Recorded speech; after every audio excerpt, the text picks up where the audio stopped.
হযরত মুসা আলাইহিস সালাতু ওয়াস সালাম বসে আছে, হাদিস শোনাচ্ছি। মুসা আলাইহিস সালাতু ওয়াস সালাম বসে আছেন, এমন সময় আল্লাহ রাব্বুল আলামিনের কাছে মুসা নবী বললেন যে আল্লাহ, আমার একটা বাহনের দরকার, আমি একটু দূরে যাব, সেখান থেকে চলে আসব। আল্লাহ পাক বললেন, মুসা রে, ওই পাহাড়ের পাদদেশে একটা অল্প বয়সের বালক খেলতেছে, নাচতেছে, দুলতেছে। ওই বালকের কাছে গিয়ে বাহনের কথা বলো, সে তোমারে বাহন দিবে। মুসা কয়, আল্লাহ, আমি এই যুগের মুসা, আমি নবী, একটা বালকের কাছে বাহন যদি চাই, আমার একটা প্রেস্টিজের ব্যাপার আছে না নাই? আল্লাহ কয়, মুসা রে, তুই প্রেস্টিজ খোঁজস, আমি আল্লাহ হুকুম করেছি, যাও, যদি ওই বালকের কাছে বাচ্চা না, যদি সাহায্য না চাও, বাহন না চাও, তাহলে নবী থেকে তোমার নামটা আমি ক্যান্সেল করে দিব। মুসা থরথরে জমিনে কেঁপে উঠলেন, দৌড় দৌড় দৌড়। এক পর্যায়ে গিয়ে দেখেন অল্প বয়সের এরকম একটা বাচ্চা নাচতেছে, খেলতেছে, মনের তালে সে গান গাইতেছে আর খেলতেছে। এমন সময় মুসা গিয়ে বাচ্চাটারে জড়িয়ে ধরে বললেন, বেটা, আমার একটা বাহনের ব্যবস্থা করো। আল্লাহর বান্দা ছোট মানুষ আসমানের দিকে ইশারা করলেন, শাহাদত আঙ্গুলিখানা ইশারা করে একটা শক্ত মেঘ ভেসে যাচ্ছিল, ওই মেঘটাকে ইশারা করলেন, সঙ্গে সঙ্গে মুসার কদমে এসে হাজির হয়ে গেল। মুসা নবী ওই মেঘের উপরে চড়লেন, লিফট যেমন আস্তে করে উড়ান দিয়ে উপরে উঠে উড়ান দিয়ে চলে গেল গন্তব্যস্থানে।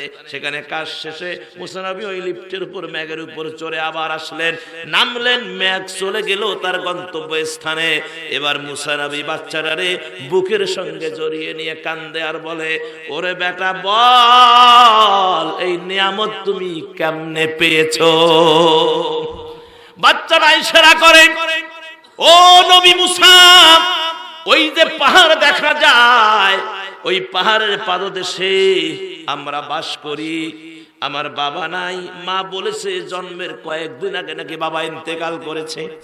আমার মা আমাকে কোলে পিঠে মানুষ করেছে, মা বাঁচে না, এত জীর্ণ শীর্ণ অবস্থা, বিছানায় হাড্ডি সার, নড়তে পারে না, চড়তে পারে না।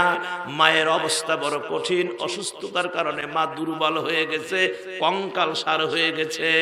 আমি আমার মায়ের তামাম খেদমত গুলো করি, আমার মাকে আমি পানি খাওয়াই, আমার মাকে আমি খানা খাওয়াই, আমার মায়ের মাথা টিপে দেই, আমার মায়ের পা টিপে দেই, আমার মায়ের হাত টিপে দেই। আমি যখন আমার মাকে গোসল দিয়া দেই, আমার মাকে যখন খেদমত করি, আমি দেখি আমার মায়ের চোখের কোনা দিয়ে গরম পানি ঝরে। মা জানি ঠোঁট দুটো লড়ে লড়ে কি বলে আমি বুঝি না, ছোট্ট মানুষ। আমি এই দৃশ্য দেখি, মায়ের মুখের দিকে তাকালে, চোখের দিকে তাকালে দেখি চোখ দিয়া পানি ঝরে। মুসা নবী বললেন, এ আল্লাহর গোলাম রে, ওরে সরে যুবরে কিশোর রে, ওরে আল্লাহর বান্দা, আমারে নিয়ে চল তোর মায়ের কাছে, তোর কপাল খুলে গেছে রে বেটা। মায়ের কাছে নিয়ে গেলেন, দেখেন মা বিছানার মধ্যে সমান হয়ে শুয়ে আছে, নড়তে চড়তে পারে না, কঙ্কাল সার হয়ে গেছে। মায়ের চোখের কোনা দিয়ে পানি ঝরতেছে আর ফুসফুস করে কি জানি বলতেছে। মুসা নবী ওই মায়ের মুখে কান লাগায়া দিলেন, শুনতে পাচ্ছে মা ফিসফিস করে বলতেছে, আল্লাহ, আমি গুনাহগার, আল্লাহ, আমার কলিজার টুকরা সন্তান বাবার আদর পায় নাই, আমি মাও তাকে আদর করতে পারলাম না, আমি মায়ের অবস্থা বড় খারাপ, কখন জানি কবরে চলে যাই। রব্বুল আলামিন, আমার সন্তানকে আমি কিছুই দিতে পারলাম না। আয় রব্বুল আলামিন, আমার মায়ের দোয়া যদি সন্তানের প্রতি কবুল হয়, মায়ের দোয়া যদি তুমি কবুল করে থাকো, আমার এই কলিজার টুকরা সন্তান যা করেছে, আমি মায়ের কলিজা ঠান্ডা হয়ে গেছে। আল্লাহ, আমি দোয়া করি আমার সন্তানের জন্য, আমি তো মরে যাব, থাকবো না পৃথিবীতে, আমার সন্তান তোমার কাছে যা চাবে তুমি তাই দিও। জোরে বলেন সুবহানাল্লাহ। এই কথা মা দোয়া করতেছে, মুসা শুনলেন। এবার মুসা নবী বললেন, যো আল্লাহর বান্দারে, শুধু এই আকাশের এই মেঘ কেন, তোমার এই খেদমতে মা খুশি হয়ে গেছে।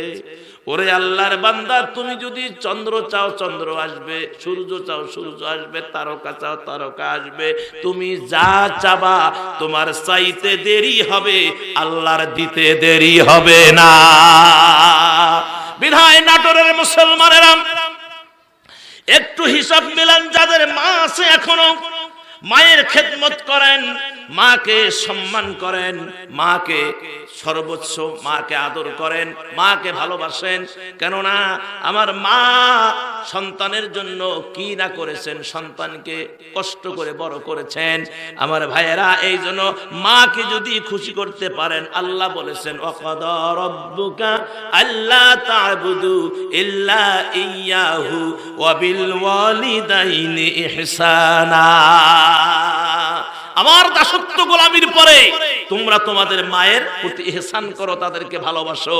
খবরদার তাদেরকে কষ্ট শব্দ না করে তাদের খেদমত করো এবং তাদেরকে প্লিজ করো। তাহলে তাদের খেদমতে আমি আল্লাহ খুশি, তাদের বেজারে আমি আল্লাহ বেজার। বিধায় মা এবং বাবাকে অসম্মান করে কেউ সাইন করতে পারে নাই। আজকে যারা মাকে বাবাকে, যারা শহরে এগুলো বেশি হয়, বেটি সওয়া স্ত্রীর কারণে আজকে মা বাবাকে যারা বৃদ্ধাশ্রমে রেখেছেন, আল্লাহে কোরআন হাতে বলছি, আল্লাহর কসম করে বলছি, তোমার সন্তান তোমাকেও বৃদ্ধাশ্রমে রাখবে।